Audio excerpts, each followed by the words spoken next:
Hi, എല്ലാവർക്കും PYQ study സ്റ്റുഡിയോയിലേക്ക് സ്വാഗതം. 10th പ്രിലിംസിന്റെ 5th സ്റ്റേജിലെ question പേപ്പറാണ് ഇപ്പോൾ നമ്മൾ ചെയ്തുകൊണ്ടിരിക്കുന്നത്. അപ്പോൾ വീഡിയോ കണ്ടിട്ട് നിങ്ങൾക്ക് ഇഷ്ടപ്പെടുകയാണെങ്കിൽ ഒരു ലൈക്ക് തരാൻ മറക്കരുത്. ചാനൽ സബ്സ്ക്രൈബ് ചെയ്തിട്ടില്ല എങ്കിൽ ചാനൽ കൂടി ഒന്ന് സബ്സ്ക്രൈബ് ചെയ്യുക. അപ്പോൾ നിങ്ങളുടെ ഫ്രണ്ട്സിനൊക്കെ ഷെയർ ചെയ്ത് കൊടുക്കുക. കൂടാതെ നമ്മൾ ഇതുവരെ ചെയ്തിട്ടുള്ള ക്വസ്റ്റ്യൻസിന്റെ എല്ലാം PDF PYQ സ്റ്റഡി സ്റ്റുഡിയോ എന്ന് പറയുന്ന ടെലഗ്രാം ചാനലിൽ അപ്ലോഡ് ചെയ്തിട്ടുണ്ട്. ചാനലിൽ നമ്മൾ പോൾ ക്വസ്റ്റ്യൻസും ഒക്കെ ചെയ്യാറുണ്ട്. അപ്പോൾ ചാനലിൽ ജോയിൻ ചെയ്യാൻ താല്പര്യമുള്ളവർ ജോയിൻ ചെയ്യുക. ചാനലിന്റെ ലിങ്ക് ഞാൻ ഡിസ്ക്രിപ്ഷൻ ബോക്സിൽ നൽകിയേക്കാം. ഓക്കെ, നമ്മൾ 31ാമത്തെ ക്വസ്റ്റ്യൻ വരെയായിരുന്നു ചെയ്തിരുന്നത്. 32ാമത്തെ ക്വസ്റ്റ്യൻ ഡിലീറ്റഡ് ആണ്. 33ാമത്തെ ക്വസ്റ്റ്യൻ നോക്കാം. 1919 ജാലിയൻ വാലാബാഗ് കൂട്ടക്കൊലയുമായി ബന്ധപ്പെട്ട് ശരിയായ ജോഡി കണ്ടെത്തുക. 1. ബ്രിട്ടീഷ് ഗവൺമെന്റ് പാസാക്കിയ റൗലറ്റ് ആക്ടുമായിട്ട് ബന്ധപ്പെട്ടതാണ് ഇത്. 2. കൂട്ടക്കൊലയെക്കുറിച്ച് അന്വേഷിക്കാൻ സർക്കാർ സൈമൺ കമ്മീഷനെ നിയമിച്ചു. 3. കൂട്ടക്കൊലയിൽ പ്രതിഷേധിച്ച് രവീന്ദ്രനാഥ ടാഗോർ സർ സ്ഥാനം ഉപേക്ഷിച്ചു. ശരിയായിട്ടുള്ളത് ഏതൊക്കെയാണ്? 1ഉം 3ഉം ആണ് ശരിയായിട്ടുള്ളത്. Option D. ജാലിയൻ വാലാബാഗ് കൂട്ടക്കൊലയെക്കുറിച്ച് അന്വേഷിക്കാൻ സർക്കാർ നിയമിച്ച കമ്മീഷൻ ഏതാണ്? അത് ഹണ്ടർ കമ്മീഷനാണ് അല്ലെ. രണ്ടാമത്തെ സ്റ്റേറ്റ്മെന്റ് സൈമൺ കമ്മീഷൻ എന്ന് പറയുന്നത് തെറ്റാണ്. ഹണ്ടർ കമ്മീഷനാണ് ശരിയായിട്ട് വരേണ്ടത്. അപ്പോൾ കഴിഞ്ഞ വീഡിയോയിൽ നമ്മൾ ജാലിയൻ വാലാബാഗ് കൂട്ടക്കൊലയെ കുറിച്ചൊക്കെ ഡീറ്റെയിൽഡ് ആയിട്ട് പറഞ്ഞിട്ടുണ്ട്. അപ്പൊ അടുത്ത ക്വസ്റ്റ്യൻ നമുക്ക് നോക്കാം. 34ാമത്തെ ക്വസ്റ്റ്യൻ. ഭാഷാടിസ്ഥാനത്തിലുള്ള സംസ്ഥാന രൂപവൽക്കരണവുമായി ബന്ധപ്പെട്ട് ശരിയായ ഉത്തരം തിരഞ്ഞെടുത്തെഴുതുക. 1. ഇന്ത്യയിൽ ഭാഷാടിസ്ഥാനത്തിൽ രൂപം കൊണ്ട ആദ്യ സംസ്ഥാനമാണ് ഡൽഹി. 2. 1956 നവംബർ 1-ാം തീയതി ഭാഷാടിസ്ഥാനത്തിൽ ഇന്ത്യയിൽ സംസ്ഥാനങ്ങളെ പുനഃസംഘടിപ്പിച്ചു. 3. ഭാഷാടിസ്ഥാനത്തിലുള്ള സംസ്ഥാന രൂപവൽക്കരണ കമ്മീഷന്റെ അധ്യക്ഷൻ ഫസൽ അലിയാണ്. ഏതൊക്കെയാണ് ശരിയായിട്ടുള്ളത്? 2ഉം 3ഉം ആണ് അല്ലെ ശരിയായിട്ടുള്ളത്. Option A. 1956 നവംബർ 1-ാം തീയതി ഭാഷാടിസ്ഥാനത്തിൽ ഇന്ത്യയിൽ സംസ്ഥാനങ്ങളെ പുനഃസംഘടിപ്പിച്ചു. ഭാഷാടിസ്ഥാനത്തിലുള്ള സംസ്ഥാന രൂപവൽക്കരണ കമ്മീഷന്റെ അധ്യക്ഷൻ ഫസൽ അലിയാണ്. അത് രണ്ടും ശരിയാണ്. ഇന്ത്യയിൽ ഭാഷാടിസ്ഥാനത്തിൽ രൂപം കൊണ്ട ആദ്യ സംസ്ഥാനം ഏതാണ്? അത് ആന്ധ്രയാണ്. ഏതാണ്? ആന്ധ്ര. ഭാഷാടിസ്ഥാനത്തിൽ സംസ്ഥാനങ്ങൾ രൂപവൽക്കരിക്കണമെന്ന ആവശ്യം ആദ്യമായി ഉയർന്നു വന്ന കോൺഗ്രസ് സമ്മേളനം ഏതായിരുന്നു? അത് 1920 നാഗ്പൂർ സമ്മേളനമാണ്. ഭാഷാടിസ്ഥാനത്തിൽ സംസ്ഥാനങ്ങൾ രൂപീകരിക്കണമെന്ന ആവശ്യം ആദ്യമായിട്ട് ഉയർന്നു വന്ന കോൺഗ്രസ് സമ്മേളനമാണ് 1920 നാഗ്പൂർ സമ്മേളനം. നാഗ്പൂർ സമ്മേളനത്തിന്റെ അധ്യക്ഷൻ വിജയരാഘവ ആചാര്യ. 1948 ജൂണില് കോൺസ്റ്റിറ്റ്യൂവന്റ് അസംബ്ലി നിയമിച്ച ഭാഷാ പ്രവിശ്യ കമ്മീഷന്റെ അധ്യക്ഷൻ ആരായിരുന്നു? 1948 ജൂണിൽ കോൺസ്റ്റിറ്റ്യൂവന്റ് അസംബ്ലി നിയമിച്ച ഭാഷാ പ്രവിശ്യ കമ്മീഷന്റെ അധ്യക്ഷൻ SK ധർ. ആരാണ്? SK ധർ. ഇനി 1948 ഡിസംബറിൽ കോൺഗ്രസ് നിയമിച്ച ഭാഷാ പ്രവിശ്യ കമ്മീഷൻ ഏതായിരുന്നു? JVP committee. 48 ഡിസംബറിൽ കോൺഗ്രസ് നിയമിച്ച ഭാഷാ പ്രവിശ്യ കമ്മീഷനാണ് JVP കമ്മിറ്റി. JVP കമ്മിറ്റിയിലെ അംഗങ്ങളായിരുന്നു ആരൊക്കെ?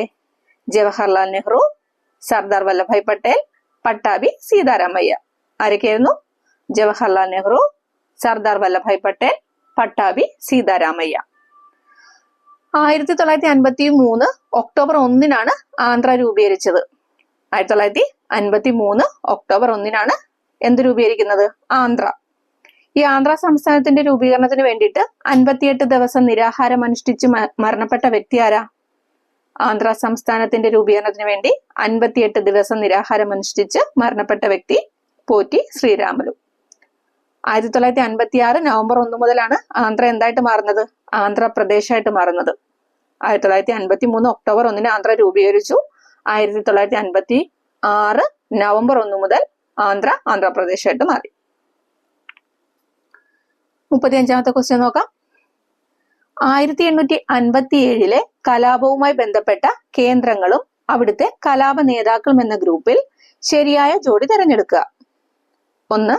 ഡൽഹി ബീഗം ഹസ്രത്ത് മഹൽ. 2. ഝാൻസി റാണി ലക്ഷ്മിഭായ്. 3. കാൺപൂർ നാനാ സാഹിബ്. അപ്പൊ ഇതിൽ ശരിയായിട്ടുള്ളത് 2ഉം 3ഉം ആണ്. 2ഉം 3ഉം. Option B. ഝാൻസിയില് റാണി ലക്ഷ്മിഭായ്, കാൺപൂരില് നാനാ സാഹിബ്. ഡൽഹിയിൽ ആരായിരുന്നു കലാപത്തിന് നേതൃത്വം കൊടുത്തത്? ബീഗം ഹസ്രത്ത് മഹൽ അല്ല. ആരായിരുന്നു? ബഹദൂർ ഷാ സെക്കൻഡും ജനറൽ ഫത്ത് ഖാനും. ഡൽഹിയില് ബഹദൂർ ഷാ സെക്കൻഡും ജനറൽ ഭക്ത്ഖാനുമായിരുന്നു നേതൃത്വം കൊടുത്തത്. കുറച്ച് കലാപ കേന്ദ്രങ്ങളും നേതാക്കളെയും നമുക്ക് നോക്കാം. ബീഹാറിലും ജഗദീഷ്പൂരിലും ആരായിരുന്നു? ബീഹാറിലും ജഗദീഷ്പൂരിലും കലാപത്തിന് നേതൃത്വം കൊടുത്തത് കൻവർ സിംഗ്. ഫൈസാബാദില് മൗലവി അഹമ്മദുള്ള. ഫൈസാബാദിൽ ആരായിരുന്നു? മൗലവി അഹമ്മദുള്ള. അസമില് ദിവാൻ മണിറാം. അസമിൽ നേതൃത്വം നൽകിയത് ആരാണ്? ദിവാൻ മണിറാം. ബീഗം ഹസ്രത് മഹൽ എവിടെയൊക്കെയാണ് നേതൃത്വം കൊടുത്തത്? ലക്നൗ, ആഗ്ര, ഔദ് ഇവിടങ്ങളിലൊക്കെ നേതൃത്വം കൊടുത്തത് ബീഗം ഹസ്രത് മഹലാണ്. എവിടെയൊക്കെയാണ്?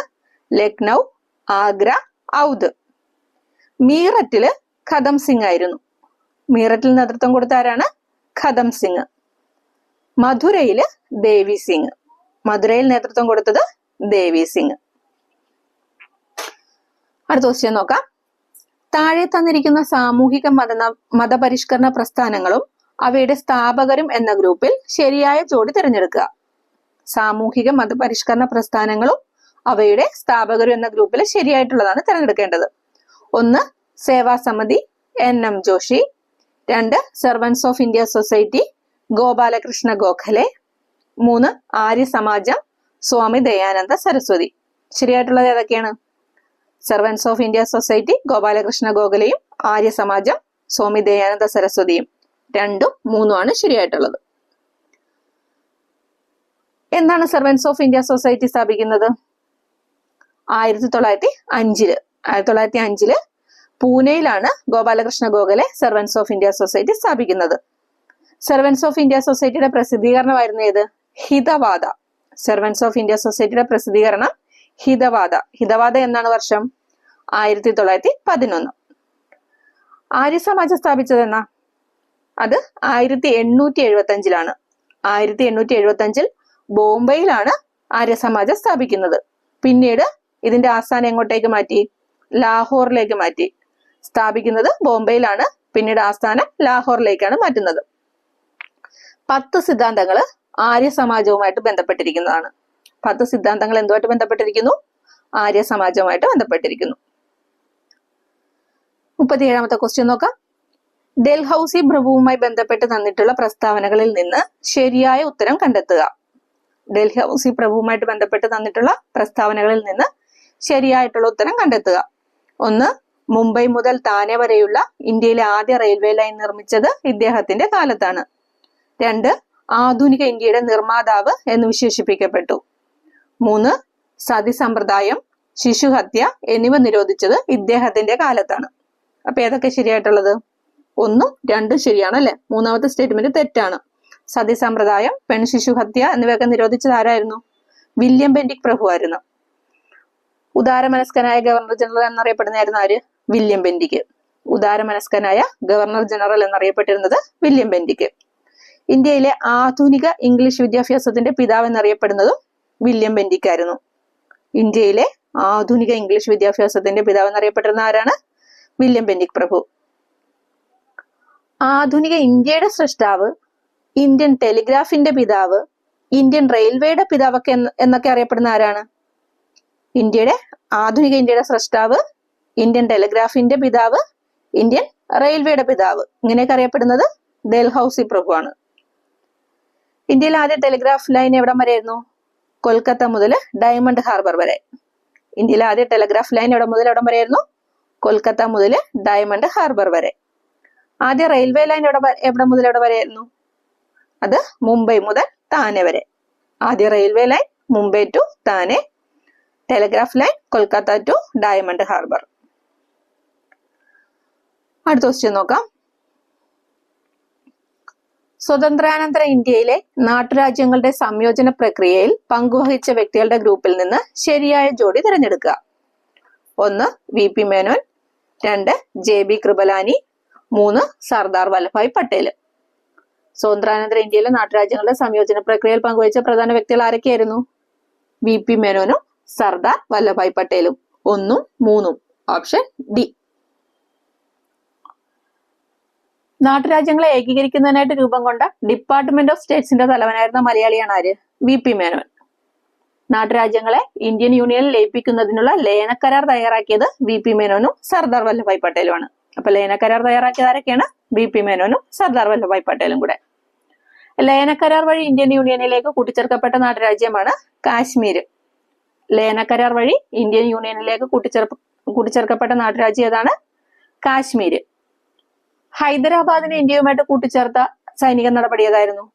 ഹൈദരാബാദിനെ ഇന്ത്യയുമായി കൂട്ടിച്ചേർത്ത സൈനിക നടപടി 1947 ഓപ്പറേഷൻ പോളോ.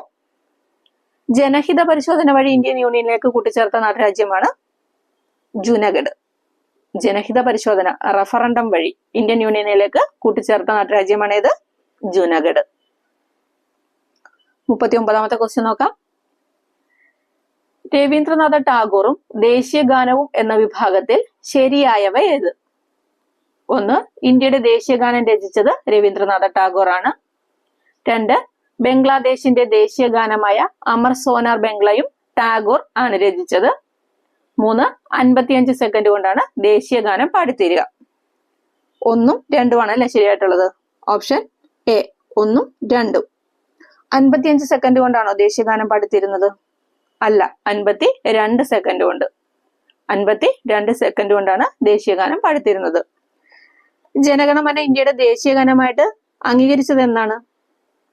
1950 ജനുവരി 24. 1950 ജനുവരി 24 ജനഗണമനയും വന്ദേ മാതരവും അംഗീകരിക്കപ്പെടുന്നത്. ദേശീയ ഗാനം രചിച്ചിരിക്കുന്നത് ബംഗാളി ഭാഷയിലാണ്. 1911 കൊൽക്കത്ത കോൺഗ്രസ് സമ്മേളനത്തിലാണ് ജനഗണമന ആദ്യമായിട്ട് ആലപിക്കുന്നത്. എന്നാണ്? 1911 കൊൽക്കത്ത സമ്മേളനത്തില്. ഈ കൊൽക്കത്ത സമ്മേളനത്തിന്റെ അധ്യക്ഷൻ ആരായിരുന്നു? BN ധർ.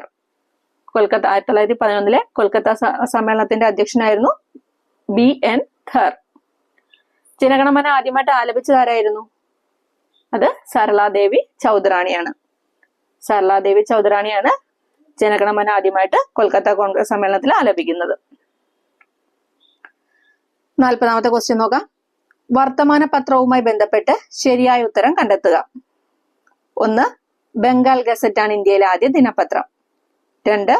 മുംബൈ സമാചാർ പ്രസിദ്ധീകരണം തുടരുന്ന ഇന്ത്യയിലെ ഏറ്റവും പഴക്കമുള്ള ദിനപത്രമാണ്. 3. ഹിന്ദി ഭാഷയിലാണ് മുംബൈ സമാചാർ പ്രസിദ്ധീകരിക്കുന്നത്. ശരിയായിട്ടുള്ളത് ഏതൊക്കെയാണ്? 1ഉം 2ഉം. Option D. ബംഗാൾ ഗസറ്റ് ആണ് ഇന്ത്യയിലെ ആദ്യ ദിനപത്രം. മുംബൈ സമാചാർ പ്രസിദ്ധീകരണം തുടരുന്ന ഇന്ത്യയിലെ ഏറ്റവും പഴക്കമുള്ള ദിനപത്രമാണ്. 2ഉം ശരിയാണ്. മുംബൈ സമാചാർ ഏത് ഭാഷയിലാണ് പ്രസിദ്ധീകരിക്കുന്നത്? ഹിന്ദി ഭാഷയിലല്ല. പിന്നെയോ? ഗുജറാത്തി ഭാഷയിലാണ്. ഗുജറാത്തി ഭാഷയിലാണ് മുംബൈ സമാചാർ പ്രസിദ്ധീകരിക്കുന്നത്. ഇന്ത്യയിലെ ആദ്യ ദിനപത്രമായ ബംഗാൾ ഗസറ്റ് ആരംഭിച്ചത് ആരാ?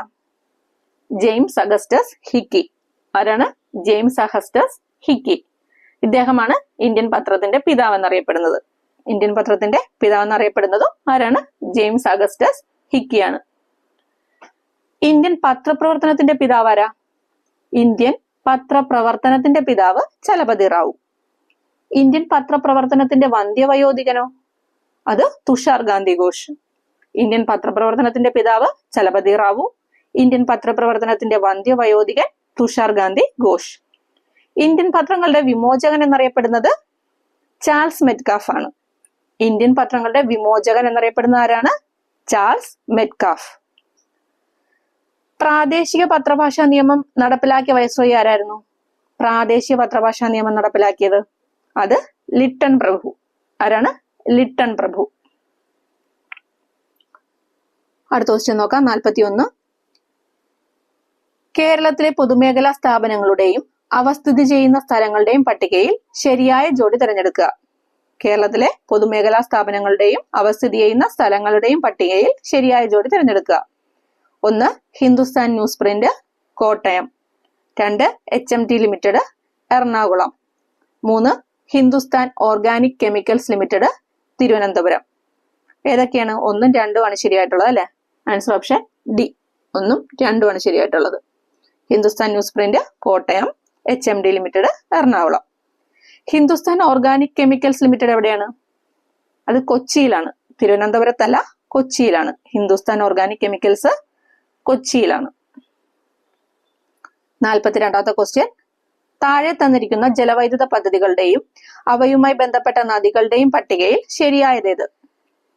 താഴെ തന്നിരിക്കുന്ന ജലവൈദ്യുത പദ്ധതികളുടെയും അവയുമായി ബന്ധപ്പെട്ട നദികളുടെയും പട്ടികയിൽ ശരിയായത്: 1. നേര്യമംഗലം ജലവൈദ്യുത പദ്ധതി, ചാലക്കുടി പുഴ. 2. കുറ്റ്യാടി ജലവൈദ്യുത പദ്ധതി, കുറ്റ്യാടി നദി. 3. ശബരിഗിരി ജലവൈദ്യുത പദ്ധതി, പമ്പ നദി. ഏതൊക്കെയാണ്? 2ഉം 3ഉമാണ് ശരിയായിട്ടുള്ളത് അല്ലെ? ഓപ്ഷൻ എ 2ഉം 3ഉം. നേര്യമംഗലം ജലവൈദ്യുത പദ്ധതി എവിടെയാണ്? നേര്യമംഗലം ജലവൈദ്യുത പദ്ധതി ചാലക്കുടി പുഴയിലല്ല, മുതിരപ്പുഴയിലാണ്. ഇടുക്കി ജില്ലയിലെ മുതിരപ്പുഴയിലാണ് നേര്യമംഗലം ജലവൈദ്യുത പദ്ധതി. കുറ്റ്യാടി ജലവൈദ്യുത പദ്ധതി കുറ്റ്യാടി നദിയിലാണ്. മലബാറിലെ ആദ്യ ജലവൈദ്യുത പദ്ധതിയാണ് കുറ്റ്യാടി. അത് 1972 വർഷം. ശബരിഗിരി ജലവൈദ്യുത പദ്ധതിയോ? അത് പമ്പ നദിയിലാണ്. കേരളത്തിലെ ഏറ്റവും വലിയ 2ാമത്തെ ജലവൈദ്യുത പദ്ധതിയാണ് ശബരിഗിരി ജലവൈദ്യുത പദ്ധതി. കേരളത്തിലെ ഏറ്റവും വലിയ 2ാമത്തെ ജലവൈദ്യുത പദ്ധതിയാണ് ഏത്? ശബരിഗിരി ജലവൈദ്യുത പദ്ധതി. ഏറ്റവും വലുത് ഏതാണ്? അത് ഇടുക്കി ജലവൈദ്യുത പദ്ധതിയാണ്. ഏറ്റവും വലുത് ഇടുക്കി ജലവൈദ്യുത പദ്ധതി. 43ാമത്തെ ക്വസ്റ്റ്യൻ. തന്നിരിക്കുന്ന പട്ടികയിൽ നിന്ന് കേരളത്തിലെ സാംസ്കാരിക സ്ഥാപനങ്ങളുടെയും അവ സ്ഥിതി ചെയ്യുന്ന സ്ഥലങ്ങളുടെയും ശരിയായ ജോഡി തിരഞ്ഞെടുക്കുക. 1. തുഞ്ചൻ സ്മാരകം, തിരൂർ. 2. കുഞ്ചൻ സ്മാരകം, കിള്ളിക്കുറിശിമംഗലം. 3. വള്ളത്തോൾ മ്യൂസിയം, കൊല്ലം. ശരിയായിട്ടുള്ള ഏതൊക്കെയാണ്? 1ഉം 2ഉം. തുഞ്ചൻ സ്മാരകം തിരൂര്, കുഞ്ചൻ സ്മാരകം കിള്ളിക്കുറിശിമംഗലം. ഇത് രണ്ടും ശരിയാണ്. വള്ളത്തോൾ മ്യൂസിയം എവിടെയാണ്? അത് ചെറുതുരുത്തിയിലാണ്. തൃശ്ശൂർ ജില്ലയിലെ ചെറുതുരുത്തിയിലാണ് വള്ളത്തോൾ മ്യൂസിയം, കൊല്ലം ജില്ലയിലല്ല. ഉള്ളൂർ സ്മാരകം എവിടെയാണ് സ്ഥിതി ചെയ്യുന്നത്? ഉള്ളൂർ സ്മാരകം അത് തിരുവനന്തപുരത്ത് ജഗതിയിലാണ്. ഉള്ളൂർ സ്മാരകം എവിടെയാണ്? തിരുവനന്തപുരത്ത് ജഗതിയില്. 44ാമത്തെ ക്വസ്റ്റ്യൻ നോക്കാം. കേരള സാഹിത്യ അക്കാദമി അവാർഡുകൾ നേടിയ കവികളും ചുവടെ തന്നിരിക്കുന്നു. ശരിയായ ജോഡി തിരഞ്ഞെടുക്കുക. കേരള സാഹിത്യ അക്കാദമി അവാർഡ് നേടിയ കവികളുമാണ് തന്നിരിക്കുന്നത്. ശരിയായതാണ് തിരഞ്ഞെടുക്കേണ്ടത്. 1. വിശ്വദർശനം, ജി ശങ്കരക്കുറുപ്പ്. 2. അവിൽപ്പൊതി, വെണ്ണിക്കുളം ഗോപാലക്കുറുപ്പ്. 3. മുത്തശ്ശി, എൻ ബാലാമണിയമ്മ. 1ഉം 3ഉം അല്ലേ ശരിയായിട്ടുള്ളത്? ഓപ്ഷൻ സി 1ഉം 3ഉം. Vishwadarshanam, G Sankarakurup, Muthassi, N Balamaniamma. രണ്ടും ശരിയാണ്. അവിൽപ്പൊതി ആരുടേതാണ്? വെണ്ണിക്കുളം ഗോപാലക്കുറുപ്പിന്റേതാണോ? അല്ല, വി കെ ഗോവിന്ദൻ നായരുടേതാണ്. അവിൽപ്പൊതി എന്ന കവിത ആരുടെയാണ്? വി കെ ഗോവിന്ദൻ നായരുടേത്. കേരള സാഹിത്യ അക്കാദമി അവാർഡ് നേടിയ കുറച്ച് കവികളെയും കൂടെ നോക്കാം നമുക്ക്. ബലിതർപ്പണം. കേരള സാഹിത്യ അക്കാദമി അവാർഡ് നേടിയ ബലിതർപ്പണം ആരുടേതാണ്? അക്കിത്തത്തിൻ്റെതാണ്. ബലിതർപ്പണം അക്കിത്തത്തിൻ്റെത്. അഗ്നിശലഭങ്ങൾ, ONV കുറുപ്പ്. അഗ്നിശലഭങ്ങൾ ONV കുറുപ്പ്. പാതിരാപ്പൂക്കള്, സുഗതകുമാരി. പാതിരാപ്പൂക്കൾ, സുഗതകുമാരി. ഇവനെ കൂടി, സച്ചിദാനന്ദൻ. ഇവനെ കൂടി ആരുടേതാണ്? സച്ചിദാനന്ദൻ. അർക്കപൂർണിമ, പ്രഭാവർമ്മ. അർക്കപൂർണിമ, പ്രഭാവർമ്മ. ഓക്കെ, അടുത്ത ക്വസ്റ്റ്യൻ നോക്കാം. 45. കേരളത്തിലെ നദികളും അവയുടെ ഉത്ഭവസ്ഥാനവും അടിസ്ഥാനമാക്കി ശരിയായ ഉത്തരം കണ്ടെത്തുക. കേരളത്തിലെ നദികളും അവയുടെ ഉത്ഭവസ്ഥാനവും. 1. പമ്പ, പുളിച്ചിമല. 2. ചാലക്കുടി പുഴ, ആനമല. 3. അച്ഛൻ കോവിലാർ, പമ്പ നദി. ശരിയായിട്ടുള്ളത് ഏതൊക്കെയാണ്? പമ്പ, പുളിച്ചിമല, ചാലക്കുടി പുഴ, ആനമല. ഇത് രണ്ടും ശരിയാണ് അല്ലെ? 1ഉം 2ഉമാണ് ശരിയായിട്ടുള്ളത്. അച്ഛൻ കോവിലാർ പമ്പ നദിയിൽ നിന്നാണ് ഉത്ഭവിക്കുന്നത്? അല്ല, അച്ഛൻ കോവിലാർ പതിക്കുന്നതാണ് പമ്പ നദിയിൽ അല്ലെ? അച്ഛൻ കോവിലാർ ചെന്ന് പതിക്കുന്നതാണ് പമ്പ നദിയിൽ. കുറച്ച് നദികളിലൂടെ നോക്കാം നമുക്ക്. പെരിയാർ എവിടുന്ന ഉത്ഭവിക്കുന്നത്? പെരിയാറിന്റെ ഉത്ഭവം ശിവഗിരി മലയിൽ നിന്നാണ്. ഭാരതപ്പുഴ ഉത്ഭവിക്കുന്നത് ആനമല. ഭാരതപ്പുഴ ആനമല. ചാലിയാർ ഇളമ്പലേരിക്കുന്ന്. ചാലിയാർ എവിടുന്നാണ്? ഇളമ്പലേരിക്കുന്ന്. കബനി നദി തൊണ്ടാർമുടിയിൽ നിന്നാണ്. വയനാട്ടിലെ തൊണ്ടാർമുടിയിൽ നിന്നാണ് കബനി നദി ഉത്ഭവിക്കുന്നത്. ഭവാനി നീലഗിരിക്കുന്നിൽ നിന്ന്. ഭവാനി നീലഗിരിക്കുന്ന്. പാമ്പാറ് ബെന്മൂർ മലനിരകളിൽ നിന്ന്. ദേവികുളം താലൂക്കിലെ ബെന്മൂർ മലനിരകളിൽ നിന്നാണ് പാമ്പാർ ഉത്ഭവിക്കുന്നത്. അടുത്ത ക്വസ്റ്റ്യൻ നോക്കാം. പശ്ചിമഘട്ടം കടന്നു പോകുന്ന ചില സംസ്ഥാനങ്ങൾ താഴെ തന്നിരിക്കുന്നു. ശരിയായവ തിരഞ്ഞെടുക്കുക. പശ്ചിമഘട്ടം കടന്നു പോകുന്ന ചില സംസ്ഥാനങ്ങൾ തന്നിരിക്കുന്നു. ശരിയായവ തിരഞ്ഞെടുക്കുക. 1 ആന്ധ്രാപ്രദേശ്, 2 ഗോവ, 3 കർണാടകം. ഇതിലേതൊക്കെയാണ്? 2ഉം 3ഉം അല്ലെ? ഗോവ, കർണാടകം. Option C. ഏതൊക്കെയാണ് പശ്ചിമഘട്ടം കടന്നു പോകുന്ന സംസ്ഥാനങ്ങൾ? ഗുജറാത്ത്, മഹാരാഷ്ട്ര, ഗോവ, കർണാടകം, കേരളം, തമിഴ്നാട്. ഏതൊക്കെ സംസ്ഥാനങ്ങളിലൂടെയാണ് പശ്ചിമഘട്ടം കടന്നു പോകുന്നത്? ഗുജറാത്ത്, മഹാരാഷ്ട്ര, ഗോവ, കർണാടകം, കേരളം, തമിഴ്നാട്. പശ്ചിമഘട്ടത്തിലെ ഏറ്റവും ഉയരം കൂടിയ ഭാഗം ഏതാ? അത് ആനമുടിയാണ്. പശ്ചിമഘട്ടത്തിലെ ഏറ്റവും ഉയരം കൂടിയ ഭാഗമാണ് ആനമുടി. 47ാമത്തെ ക്വസ്റ്റ്യൻ നോക്കാം. കുടുംബശ്രീ സംവിധാനത്തെ കുറിച്ച് താഴെ തന്നിട്ടുള്ള പ്രസ്താവനകളുടെ അടിസ്ഥാനത്തിൽ ശരിയായ ജോഡി തിരഞ്ഞെടുക്കുക. 1 സംസ്ഥാന സർക്കാരിന്റെ ഉൾപ്പെടെയുള്ള ദാരിദ്ര്യ നിർമ്മാർജ്ജന പ്രവർത്തനങ്ങൾ നടപ്പിലാക്കുന്നതിനായി രൂപം നൽകിയ സാമൂഹ്യ സന്നദ്ധ സംഘടനാ സംവിധാനമാണ് കുടുംബശ്രീ. 2 ഈ സാമൂഹ്യ സംഘടനാ സംവിധാനത്തിന്റെ ഭരണസമിതി തിരഞ്ഞെടുപ്പ് 3 വർഷത്തിലൊരിക്കൽ നടത്തേണ്ടതാണ്. 3 കുടുംബശ്രീ ത്രിതല സംഘടനാ സംവിധാനത്തിന്റെ അടിസ്ഥാന ഘടകമാണ് കുടുംബശ്രീ ഏരിയ ഡെവലപ്മെന്റ് സൊസൈറ്റി. ഇപ്പൊ കുടുംബശ്രീയെ സംബന്ധിച്ച് ശരിയായിട്ടുള്ള പ്രസ്താവനകളാണ് ചോദിച്ചേക്കുന്നത്. 1ഉം 2ഉം ശരിയായിട്ടുള്ളതാണ്. 3ാമത്തെ സ്റ്റേറ്റ്മെന്റ് തെറ്റാണ്. കുടുംബശ്രീ ത്രിതല സംഘടനാ സംവിധാനത്തിന്റെ അടിസ്ഥാന ഘടകം ഏതാണ്? ADS അല്ലല്ലേ? പിന്നെയോ കുടുംബ അയൽക്കൂട്ടമാണ്. കുടുംബ യൂണിറ്റ് അല്ല, അയൽക്കൂട്ടമാണ്. കുടുംബശ്രീ ത്രിതല സംഘടനാ സംവിധാനത്തിന്റെ അടിസ്ഥാന ഘടകമാണ് അയൽക്കൂട്ടം. കുടുംബശ്രീ പദ്ധതി നിലവിൽ വന്നത് എന്നാ? 1998 മെയ് 17. എന്താണ്? 1998 മെയ് 17 കുടുംബശ്രീ പദ്ധതി നിലവിൽ വന്നത്. കുടുംബശ്രീയുടെ വെബ് പോർട്ടലാണ് സ്ത്രീ ശക്തി. കുടുംബശ്രീയുടെ വെബ് പോർട്ടൽ ഏതാണ്? സ്ത്രീ ശക്തി. 48ാമത്തെ ക്വസ്റ്റ്യൻ നോക്കാം. കേരളത്തിലെ വന്യജീവി സങ്കേതങ്ങളും അവ സ്ഥിതി ചെയ്യുന്ന ജില്ലകളും ഗ്രൂപ്പിൽ നൽകിയിട്ടുണ്ട്. ശരിയായ ജോഡി തിരഞ്ഞെടുക്കുക. വന്യജീവി സങ്കേതങ്ങളും അവ സ്ഥിതി ചെയ്യുന്ന ജില്ലകളും. 1 പറമ്പിക്കുളം വന്യജീവി സങ്കേതം, മലപ്പുറം. 2 പീച്ചി വാഴാനി വന്യജീവി സങ്കേതം, തൃശൂർ. 3 നെയ്യാർ വന്യജീവി സങ്കേതം, തിരുവനന്തപുരം. ശരിയായിട്ടുള്ളത് ഏതൊക്കെയാണ്? 2ഉം 3ഉം ശരിയായിട്ടുള്ളത്. 2ഉം 3ഉം. Option B. പറമ്പിക്കുളം വന്യജീവി സങ്കേതം എവിടെയാണ്? അത് പാലക്കാട് ജില്ലയിലാണ്. പറമ്പിക്കുളം വന്യജീവി സങ്കേതം സ്ഥിതി ചെയ്യുന്നത് പാലക്കാട് ജില്ലയിലാണ്. കേരളത്തിലെ വന്യജീവി സങ്കേതങ്ങളുടെ എണ്ണം എത്രയാണ്? നിലവില് 18 വന്യജീവി സങ്കേതങ്ങളാണ് കേരളത്തിലുള്ളത്. എത്രയാണ്? 18 വന്യജീവി സങ്കേതങ്ങൾ. കേരളത്തിലെ ആദ്യത്തെ വന്യജീവി സങ്കേതമാണ് പെരിയാർ വന്യജീവി സങ്കേതം. കേരളത്തിലെ ആദ്യത്തെ വന്യജീവി സങ്കേതമാണേത്? പെരിയാർ. കേരളത്തിൽ അവസാനമായി നിലവിൽ വന്ന വന്യജീവി സങ്കേതമാണേത്? കരിമ്പുഴ വന്യജീവി സങ്കേതം. അവസാനമായി നിലവിൽ വന്ന വന്യജീവി സങ്കേതമാണ് കരിമ്പുഴ വന്യജീവി സങ്കേതം.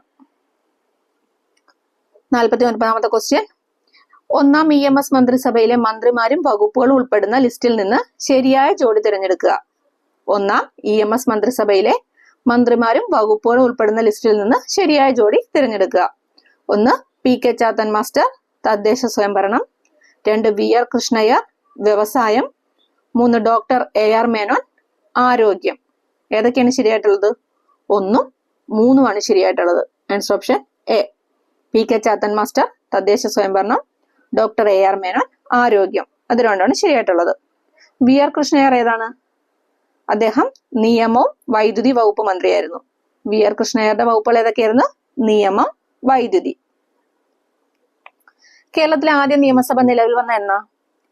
1957 ഏപ്രിൽ 1. കേരളത്തിലെ ആദ്യ നിയമസഭ നിലവിൽ വന്നത് 1957 ഏപ്രിൽ 1. ആദ്യ മന്ത്രിസഭ നിലവിൽ വന്നതോ? അത് ഏപ്രിൽ 5. 1957 ഏപ്രിൽ 5 ആദ്യ മന്ത്രിസഭ നിലവിൽ വരുന്നത്. 1ാം കേരള നിയമസഭയുടെ ആദ്യ സമ്മേളനം നടന്നത് ഏപ്രിൽ 27. 1ാം കേരള നിയമസഭയുടെ ആദ്യ സമ്മേളനം നടന്നത് എന്നാണ്? 1957 ഏപ്രിൽ 27. 1ാം കേരള മന്ത്രിസഭയിൽ എത്ര മന്ത്രിമാരാണ് ഉണ്ടായിരുന്നത്? 11 മന്ത്രിമാര്. മൊത്തം മന്ത്രിമാരുടെ എണ്ണം 11. ഒരു വനിതാ മന്ത്രിയാണ് ഉണ്ടായിരുന്നത്. 1ാം കേരള മന്ത്രിസഭയിലെ വനിതാ മന്ത്രി എത്രയായിരുന്നു? ഒരാള്. 1ാം കേരള മന്ത്രിസഭ പിരിച്ചുവിട്ടത് എന്നായിരുന്നു? 1959 ജൂലൈ 31 ഒന്നാം കേരള മന്ത്രിസഭ പിരിച്ചുവിടുന്നത്. 1959 ജൂലൈ 31. ഒരേ ഒരു വനിതാ മന്ത്രി ആരായിരുന്നു? അത് KR ഗൗരിയമ്മ. റവന്യൂ ആയിരുന്നു അല്ലെ, വകുപ്പ് റവന്യൂ. KR ഗൗരിയമ്മ. 50ാമത്തെ ക്വസ്റ്റ്യൻ, കേരളത്തിലെ സ്പോർട്സ് സ്റ്റേഡിയങ്ങളും അവ സ്ഥിതി ചെയ്യുന്ന ജില്ലകളും കാണിച്ചിരിക്കുന്നതിൽ ശരിയായവ കണ്ടെത്തുക. 1 Jawaharlal Nehru stadium Kochi, 2 Lal Bahadur Shastri stadium Alappuzha, 3 Jimmy George indoor stadium Thiruvananthapuram. ഏതൊക്കെ ശരിയായിട്ടുള്ളത്? Jawaharlal Nehru stadium Kochi, Jimmy George indoor stadium Thiruvananthapuram. 1ഉം 3ഉമാണ് ശരിയായിട്ടുള്ളത്. ലാൽ ബഹദൂർ ശാസ്ത്രി സ്റ്റേഡിയം എവിടെയാണ്? ലാൽ ബഹദൂർ ശാസ്ത്രി സ്റ്റേഡിയം കൊല്ലം ജില്ലയിലാണ്. ആലപ്പുഴയിലെ സ്റ്റേഡിയം ഏതാ? അത് EMS സ്റ്റേഡിയമാണ്. ആലപ്പുഴയിലേത് EMS സ്റ്റേഡിയമാണ്. ലാൽ ബഹദൂർ ശാസ്ത്രി സ്റ്റേഡിയം കൊല്ലം ജില്ലയിലാണ്. 51ാമത്തെ ക്വസ്റ്റ്യൻ, നവോത്ഥാന നായകരും കൃതികളും ഉൾപ്പെട്ട ഗ്രൂപ്പിൽ നിന്ന് ശരിയായ ഉത്തരം തിരഞ്ഞെടുക്കുക. 1 വൈകുണ്ഠ സ്വാമികൾ അഖിലത്തിരുട്ട്, 2 വാഗ്ഭടാനന്ദൻ വിവേകാനന്ദ സന്ദേശം, 3 ചാവറ കുര്യാക്കോസ് ഏലിയാസ് ആത്മാനുതാപം. ഇതിലേതാ ശരിയായിട്ടുള്ളത്? 1ഉം 3ഉം ശരിയാണ്. വൈകുണ്ഠ സ്വാമികള് അഖിലത്തിരുട്ട്, ചാവറ കുര്യാക്കോസ് ഏലിയാസ് ആത്മാനുതാപം. ഇത് രണ്ടുമാണ് ശരിയായിട്ടുള്ളത്. വിവേകാനന്ദ സന്ദേശം ആരുടേതാണ്? വാഗ്ഭടാനന്ദന്റേതാണോ? അല്ല, വിവേകാനന്ദ സന്ദേശം ആഗമാനന്ദ സ്വാമികളുടേതാണ്. വിവേകാനന്ദ സന്ദേശം ആരുടെ കൃതിയാണ്? ആഗമാനന്ദന്റെ. 52ാമത്തെ ക്വസ്റ്റ്യൻ ഡിലീറ്റഡ് ആണ്. 53ാമത്തെ ക്വസ്റ്റ്യൻ നോക്കാം. നാടകങ്ങളും അവയുടെ രചയിതാക്കളും ഉൾപ്പെട്ട ഗ്രൂപ്പിൽ നിന്ന് ശരിയായ ഉത്തരം കണ്ടെത്തുക. 1 ഋതുമതി പ്രേംജി, 2 അടുക്കളയിൽ നിന്ന് അരങ്ങത്തേക്ക് VT ഭട്ടതിരിപ്പാട്, 3 പാട്ടബാക്കി KPR ഗോപാലൻ. ഏതൊക്കെയാ ശരി? 1ഉം 2ഉമാണ് ശരിയായിട്ടുള്ളത്. ഋതുമതി പ്രേംജി, അടുക്കളയിൽ നിന്ന് അരങ്ങത്തേക്ക് VT ഭട്ടതിരിപ്പാട്. പാട്ടബാക്കി ആരുടേതാണ്? K ദാമോദരൻ അല്ലെ. K ദാമോദരൻ രചിച്ച ആദ്യ രാഷ്ട്രീയ നാടകമാണ് ഇത്, പാട്ടബാക്കി. പിന്നെ നമ്പൂതിരി സമുദായത്തിലെ അനാചാരങ്ങൾക്കെതിരെയുള്ള നാടകത്രയങ്ങളാണ് ഏതൊക്കെ? ഋതുമതി, അടുക്കളയിൽ നിന്ന് അരങ്ങത്തേക്ക്, മറക്കുടയ്ക്കുള്ളിലെ മഹാനരകം. നമ്പൂതിരി സമുദായത്തിലെ അനാചാരങ്ങൾക്കെതിരെയിട്ടുള്ള നാടകത്രയങ്ങളാണ് ഋതുമതി, അടുക്കളയിൽ നിന്ന് അരങ്ങത്തേക്ക്, മറക്കുടയ്ക്കുള്ളിൽ മഹാനരകം എന്ന് പറയുന്നതും. അതില് ഋതുമതി ആരുടേതാണ്? പ്രേംജിയുടെ. MB ഭട്ടതിരിപ്പാട് പ്രേംജി എന്നറിയപ്പെടുന്ന MB ഭട്ടതിരിപ്പാടിൻ്റെതാണ് ഇത് ഋതുമതി. അടുക്കളയിൽ നിന്ന് അരങ്ങത്തേക്ക് VT ഭട്ടതിരിപ്പാടിൻ്റെത്. മറക്കുടയ്ക്കുള്ളിലെ മഹാനരകം MR ഭട്ടതിരിപ്പാടിൻ്റെത്. മറക്കുടയ്ക്കുള്ളിലെ മഹാനരകം ആരുടേതാണ്? MR ഭട്ടതിരിപ്പാടിൻ്റെത്. 54ാമത്തെ ക്വസ്റ്റ്യൻ, നവോത്ഥാന ചിന്തകരും യഥാർത്ഥ പേരുകളും താഴെ തന്നിരിക്കുന്നു. ശരിയായ ഉത്തരം കണ്ടെത്തുക. 1 ബ്രഹ്മാനന്ദ ശിവയോഗി വാഗ്ഭടാനന്ദൻ, 2 തൈക്കാട് അയ്യ സുബരായർ, 3 ചിന്മയാനന്ദ സ്വാമികൾ ബാലകൃഷ്ണ മേനോൻ. ഇതില് ഏതൊക്കെയാണ് ശരിയായിട്ടുള്ളത്? 2ഉം 3ഉമാണ് ശരിയായിട്ടുള്ളത്. തൈക്കാട് അയ്യ സുബരായർ, ചിന്മയാനന്ദ സ്വാമികൾ ബാലകൃഷ്ണ മേനോൻ. ബ്രഹ്മാനന്ദ ശിവയോഗിയുടെ യഥാർത്ഥ നാമം എന്താ? കാരാട്ട് ഗോവിന്ദമേനോൻ. ബ്രഹ്മാനന്ദ ശിവയോഗിയുടെ യഥാർത്ഥ നാമം കാരാട്ട് ഗോവിന്ദമേനോൻ. വാഗ്ഭടാനന്ദന്റെ യഥാർത്ഥ നാമം VK ഗുരുക്കൾ. വാഗ്ഭടാനന്ദന്റെ നാമം എന്താണ്? VK ഗുരുക്കൾ. 55ാമത്തെ ക്വസ്റ്റ്യൻ, വൈക്കം സത്യാഗ്രഹത്തിന് നേതൃത്വം കൊടുത്തവരുടെ കൂട്ടത്തിൽ ശരിയായ ജോഡി തിരഞ്ഞെടുക്കുക. 1 doctor Palpu, 2 TK Madhavan, 3 KP Keshavamenon. Vaikom സത്യാഗ്രഹത്തിന് നേതൃത്വം കൊടുത്ത പ്രധാനികൾ ആരൊക്കെയായിരുന്നു? TK മാധവനും KP കേശവമേനോനും. 2ഉം 3ഉം. Option C. പുലയ, ഈഴവ, നായർ സമുദായാംഗങ്ങളായ കുഞ്ഞാപ്പി, ബാഹുലേയൻ, ഗോവിന്ദ പണിക്കർ എന്നീ 3 യുവാക്കളിലൂടെ ആരംഭിച്ച സമരമാണ് എന്ത്? വൈക്കം സത്യാഗ്രഹം. പുലയ, ഈഴവ, നായർ സമുദായാംഗങ്ങളായ കുഞ്ഞാപ്പി, ബാഹുലേയൻ, ഗോവിന്ദ പണിക്കർ എന്നീ 3 യുവാക്കളിലൂടെ ആരംഭിച്ചതാണ് വൈക്കം സത്യാഗ്രഹം. വൈക്കം സത്യാഗ്രഹത്തെ കുറിച്ച് മുൻ വീഡിയോയിൽ നമ്മൾ വിശദമായിട്ടൊക്കെ പറഞ്ഞിട്ടുണ്ട്. 56ാമത്തെ ക്വസ്റ്റ്യൻ, സാമൂഹിക പരിഷ്കർത്താവായ അയ്യങ്കാളിയെ കുറിച്ച് താഴെ തന്നിരിക്കുന്ന പ്രസ്താവനകൾ പരിശോധിച്ച് ശരിയായവ കണ്ടെത്തുക. 1. 1863 തിരുവനന്തപുരത്തിനടുത്ത് വെങ്ങാനൂരിൽ ജനിച്ചു. 2. പുലയരുടെ രാജാവ് എന്ന അയ്യങ്കാളിയെ വിശേഷിപ്പിച്ചത് ജവഹർലാൽ നെഹ്റു ആണ്. 3. 1907 സാധുജന പരിപാലന സംഘം എന്ന സംഘടന രൂപീകരിച്ചു. 1ഉം 3ഉം ആണല്ലേ ശരിയായിട്ടുള്ളത്. 1ഉം 3ഉം ആണ് ശരിയായിട്ടുള്ളത്. 1863 തിരുവനന്തപുരത്തിനടുത്ത് വെങ്ങാനൂരിൽ ജനിച്ചു. 1907 സാധുജന പരിപാലന സംഘം എന്ന സംഘടന രൂപീകരിച്ചു. പുലയരുടെ രാജാവ് എന്ന അയ്യങ്കാളിയെ വിശേഷിപ്പിച്ചത് ആരാ? പുലയരുടെ രാജാവ് എന്ന അയ്യങ്കാളിയെ വിശേഷിപ്പിച്ചത് ഗാന്ധിജിയാണ്. ആരാണ്? ഗാന്ധിജിയാണ് അയ്യൻകാളിയെ പുലയരുടെ രാജാവെന്ന് വിശേഷിപ്പിച്ചത്. 57ാമത്തെ ക്വസ്റ്റ്യൻ നോക്കാം. മന്നത്ത് പത്മനാഭനെ കുറിച്ച് തന്നിരിക്കുന്ന പ്രസ്താവനകൾ പരിശോധിച്ച് ശരിയായ ജോഡി തിരഞ്ഞെടുക്കുക. 1. നായർ സമുദായത്തിന്റെ ഉന്നമനത്തിനായി നായർ ഭൃത്യജന സംഘം രൂപവൽക്കരിച്ചു. 2. വൈക്കം സത്യാഗ്രഹത്തെ പിന്തുണച്ച് മന്നത്തിന്റെ നേതൃത്വത്തിൽ സവർണ ജാഥ നടത്തി. 3. ഇദ്ദേഹത്തിന്റെ ആത്മകഥയാണ് കണ്ണീരും കിനാവും. മന്നത്തിനെ സംബന്ധിച്ച് ശരിയായ പ്രസ്താവനകൾ 1ഉം 2ഉം ആണ് അല്ലെ. 1ഉം 2ഉം. നായർ സമുദായത്തിന്റെ ഉന്നമനത്തിനായിട്ട് നായർ ഭൃത്യജന സംഘം രൂപവൽക്കരിച്ചു. വൈക്കം സത്യാഗ്രഹത്തെ പിന്തുണച്ച് മന്നത്തിന്റെ നേതൃത്വത്തിൽ സവർണ ജാഥ നടത്തി. ഇദ്ദേഹത്തിന്റെ ആത്മകഥയാണോ കണ്ണീരും കിനാവും? അല്ല, കണ്ണീരും കിനാവും വി.ടി. ഭട്ടതിരിപ്പാടിന്റെ ആത്മകഥയാണ്. ഭാരതകേസരി എന്നറിയപ്പെടുന്ന നവോത്ഥാന നായകനാണ് ആര്? മന്നത്ത് പത്മനാഭൻ. ഭാരത കേസരി എന്നറിയപ്പെടുന്നു. 1959 മന്നത്ത് പത്മനാഭന് ഡോക്ടർ രാജേന്ദ്ര പ്രസാദിൽ നിന്നും ഭാരതകേസരി എന്ന ബഹുമതി ലഭിക്കുന്നത്. 1959 ആരാണ് നൽകുന്നത്? ഡോക്ടർ രാജേന്ദ്ര പ്രസാദ്. കേരളത്തിന്റെ മദൻ മോഹൻ മാളവ്യ എന്നും ഇദ്ദേഹം അറിയപ്പെടുന്നുണ്ട്. കേരളത്തിന്റെ മദൻ മോഹൻ മാളവ്യ ആരാണ്? മന്നത്ത് പത്മനാഭൻ. ഗുരുവായൂർ സത്യാഗ്രഹ കമ്മിറ്റിയുടെ പ്രസിഡന്റ് ആയിരുന്നു ആര്? മന്നത്ത് പത്മനാഭൻ. ഗുരുവായൂർ സത്യാഗ്രഹ കമ്മിറ്റിയുടെ പ്രസിഡന്റ് ആയിരുന്നു മന്നത്ത് പത്മനാഭൻ. അപ്പൊ ഓക്കെ ഫ്രണ്ട്സ്, കൂടുതലും സ്റ്റേറ്റ്മെന്റ് ക്വസ്റ്റ്യൻസ് ആയിരുന്നു ഇതിലുണ്ടായിരുന്നത്.